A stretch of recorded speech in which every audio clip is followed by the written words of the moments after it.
এবার বের হয়ে আসলো আসল তথ্য। সাবেক প্রধানমন্ত্রী শেখ হাসিনার নির্দেশে নড়াইলে মাশরাফি বিন মুর্তজা চালাতো হত্যাকাণ্ড। এমন ঘটনায় ওই এলাকায় একজন বাদী হয়ে মামলা করেন।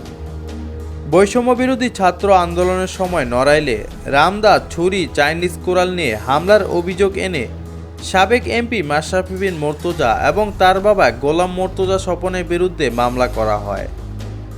এই মামলায় আরও আসামি করা হয়েছে সাবেক প্রধানমন্ত্রী শেখ হাসিনা সহ আরও ২৪ জনের বিরুদ্ধে। শনিবার রাতে নড়াইল সদর থানায় মামলাটি করেন সদরের পলইডাঙ্গা গ্রামের মোহাম্মদ শরীফুল ইসলাম নামে এক ব্যক্তি। এর আগে ১০ সেপ্টেম্বর রাতে একই অভিযোগ এনে সদর থানায় আরও একটি মামলা করা হয়। রোববার দুপুরে নড়াইল সদর থানার অফিসার সাইফুল ইসলাম এ তথ্য জানান।